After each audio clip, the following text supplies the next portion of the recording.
Hello everyone, my name is Lily. Welcome back to my channel.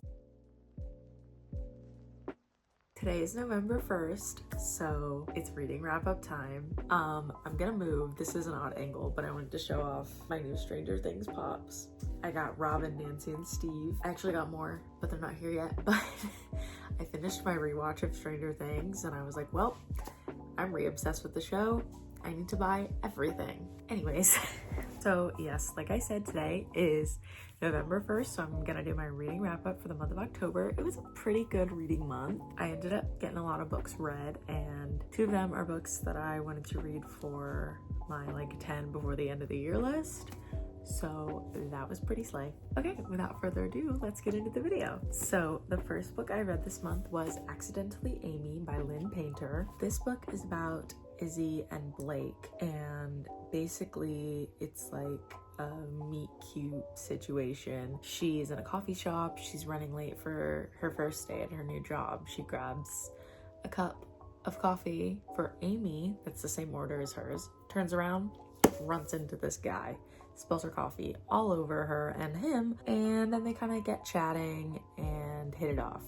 And then she's like, oh my god, I have to go to my first day. And she gets there, and guess who's there? Him. So they're like, this can't happen because we work together and I'm your boss, blah, blah, blah, blah, blah. And then, they like each other a lot, and it gets harder and harder to not be together. And I think, what did I rate this? So I rated this a 2.75, and my review was, I don't know, it was fine. Definitely not my favorite Lynn Painter, but still cute, I guess.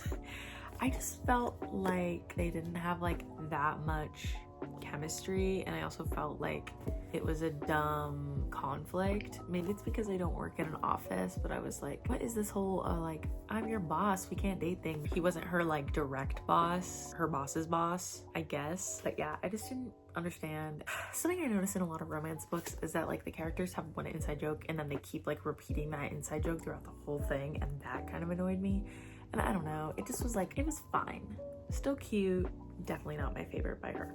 Okay, then I read If It Makes You Happy by Julie Olivia. I finally got my hands on this copy. I rated this book 5 freaking stars. Everything about this book follows Cliff and Michelle. Michelle works a job that she takes a leave from or whatever to come to this town of Copper Run to take over her mom's bed and breakfast. Her mom recently passed, and she left the bed and breakfast to her sister, but her sister is in school, so Michelle is like, I'll run it until you can come and take it over. The neighbor of the bed and breakfast is Cliff.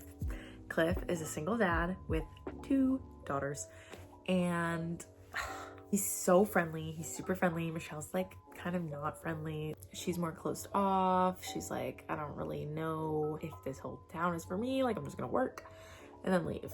And he's like, we must be friends. Also, this is her dog, Rocket. It's actually her ex's dog, but she got him, and he's a big character. I love him. So basically, they kind of hit it off, become kind of friends. He's like, I'll help be a familiar face and help you out around here and help you learn how to work in hospitality kind of, because she feels like she's failing at running this bed and breakfast. And then there's just the small town vibes, and everyone knows everyone, and she gets really close with Cliff and his daughters, and there's a whole plot with the dog and the youngest daughter. It is just so cute, and I really, really, really, really, really like how this book wasn't insta love. It felt very real because they were friends that just realized they had feelings for each other, and they were friends first. They took the time to get to know each other really well and know what the other person likes and little details about them, and care for each other deeply before they realized that what they were feeling was, actual romantic feelings for each other. And it was just so freaking good. There's a great Halloween scene, and it spans Christmas too, and New Year's, and oh my god. The epilogue is from the dog's point of view. I turned the page and I literally closed the book and started to tear up because I was like, no way is the epilogue from the dog's point of view. Highly recommend this book. Probably my favorite read this month. Everything about it was perfect. I didn't want to finish because I loved it so much. I was like, I don't want to let these characters go. Also, I would like to point out, I read the whole last chapter and epilogue physically. Who's proud? Who's proud? If you're new here, I used to be really, really good at reading, and I would read really fast, and I would physically read all my books for the majority of my life. And then I stopped reading after COVID because I was in college and I just got busy with other things, and like I still read, but I stopped like physically reading that much because it was just easier and more convenient for me to listen to audiobooks just because of like the jobs that I was doing, or like if I was busy I could just listen to an audiobook. So it's really hard for me to physically read, but I'm trying to get back into it. But I read the whole chapter in the epilogue, so. Okay, next up I read You Again by Kate Goldbeck. Okay, I want to start off by saying the things I liked about this book. I like how real the characters were. They were not perfect people. They did not get off on the right foot. They both are very strong-willed, strong, opinionated, stubborn people. The main characters, Ari and Josh, they kind of suck in their own ways. So I did appreciate how they were not perfect, and you didn't fall in love with them immediately, and they didn't fall in love with each other immediately. Going with what I didn't like about this book, I felt like it was too long, and it spanned like 8 years, question mark, 10 years, I don't even know, too long. A lot of miscommunication and a lot of inability to communicate and a lot of avoidant / anxious attachment styles. And I don't know, I just felt like it kind of dragged a little bit. The inner monologue for these characters was just like kind of insufferable sometimes. So anyways, that's why I rated it 2 stars. Next up, I read Reckless by Lauren Roberts, the second book in the Powerless series. Now, if you saw my last reading wrap up, I read Powerless and Powerful, and I did not like either of them that much. I liked Powerful a little bit more than Powerless. I almost DNF'd Powerless, I will say. Unpopular opinion, maybe, but I thought it was bad. I think this one is my favorite in the series that I've read so far, surprisingly, because I think a lot of people hated this one. At first, I was like, because my problem with Powerless was like the amount of times she was like, I'm an ordinary, I'm nothing, I'm powerless, I have no power. That just like annoyed me, the amount of times that she said it. And then 2 pages in, she was still saying it, and I was like, but it got a little bit better.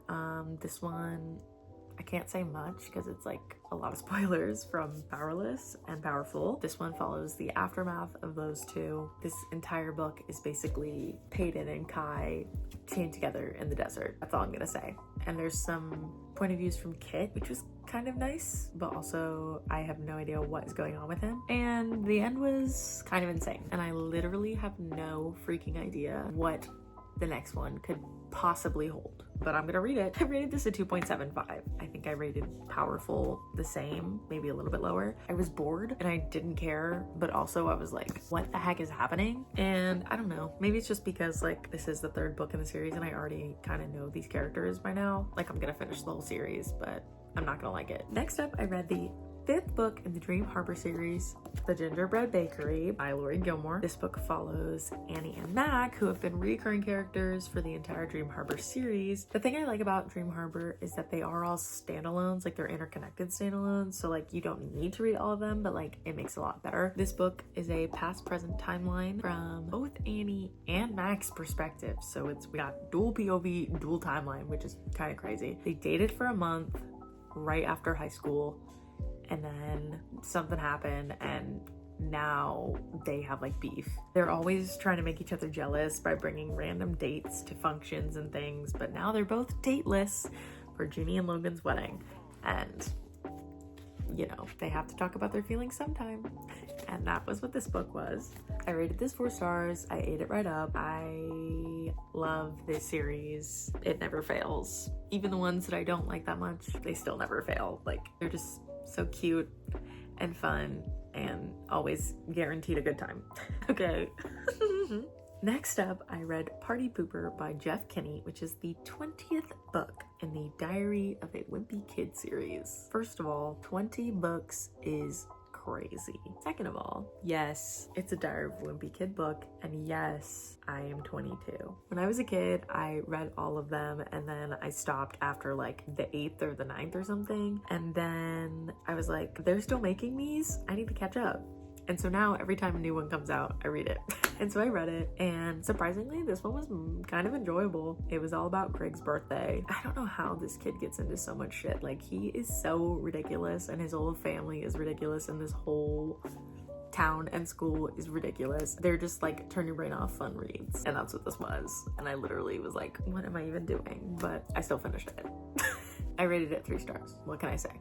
Okay, next up, this was one of my 10 before the end reads. I read Go as a River by Shelley Reed. This book, okay, let me start off by saying it's historical fiction, which is not a genre I typically like. I really have usually no interest in historical fiction. I didn't really like history in school, and therefore I don't really like historical fiction. But I really liked this one. It felt so real. Like, by the end of this book, I was like, oh my god, these characters are so real to me. Like, I can see everything happening in my mind's eye. Like, I need to know every detail about this whole situation. So this book follows Victoria Nash, who is a 17-year-old girl who lives on her family's peach farm in Colorado. And I feel like I really can't say much because this is a book that you should go in knowing nothing so you get the full effect. But all I can say is this book, like, the characters felt so real to me. By the end of it, I was crying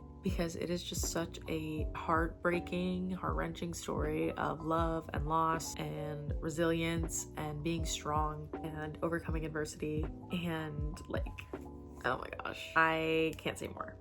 I did rate this 4 stars. There were some parts where I felt like it dragged a little bit. I did get confused sometimes because sometimes it would go back and forth between like timelines, I guess. But for the most part, like, it was an absolutely phenomenal read. I did feel a little dumb at first reading this because this is historical fiction and it's also like way more literary. So I really had to like use my brain to like lock in, but so worth it. Like, it was so good, and I highly recommend it. And finally, the last book I read this month was Does Anyone Feel This Way by Eli Rallo. This was another book on my 10 before the end list. This is Eli Rallo's second book. If you're not familiar with her, during COVID, she kind of blew up on TikTok, and after many years, ended up getting her first book deal. And basically both of those books are just collections of essays about her life and advice and stories she had to tell. The first book, I didn't know I needed this. I didn't really relate to that much at the time because a lot of it was about relationships, which I haven't been in a relationship in many years. I wasn't really looking for one at the time. I felt like I didn't really relate to it. There were some chapters that were about like friendship, but at the time I felt like I didn't relate to it that much. But this one I related to a lot more. So being post-grad and being 22, there is a lot of essays in here about being post-grad and being 22, 23, and I definitely related to a lot more of the essays in here. There was a lot of thematic content about feeling like you're falling behind in comparison to everyone else, feeling like you have no idea what you're doing, how social media makes us feel, how we feel the need to constantly compare ourselves and feel like our lives are just not living up to everyone else's. There were chapters about friendships and how it's okay to grow and lose friends, not because you had a falling out, but just because you're different people now. There's a chapter called Does Anyone Else Avoid the OBGYN? And I literally was crying during that chapter because she touched on like body image and eating disorders and medical issues and all these different things. And while there's still a lot that I can't relate to because we are very different people and we lead very different lives, and she's also older than I am and has had more experiences than I have, there's still a lot to be said. And even during the book, she's like, I know that we're all very different people, but I believe that there are some things that are fundamentally human that everyone experiences. And every chapter was titled, Does Anyone Else blah blah blah blah. I definitely feel like the goal of this book was to make people feel less alone and realize that, you know, there's always going to be someone out there who feels the way that you do. So even if you feel like you're the only person out there who doesn't have their shit together or who feels like they're having a quarter life crisis, someone else feels that way too. So yeah, it was comforting to read this and realized that, oh, I'm not the only one having thoughts like this, because a lot of it is just a universal human experience, and everyone is living life for the first time, you know? So everyone's experiencing it differently, but it's all our first time doing it. And yeah, I rated this one a 3.75. Well, that was my October reading wrap up. I read 8 books, and I'd say it was a pretty good month. I read some books that I had wanted to read for a really long time, some books from my fall TBR, some unexpected reads, aka Diary of a Wimpy Kid number 20. But yeah, thank you so much for listening to me yap. Hope you enjoyed, and I'll see you next time. Bye!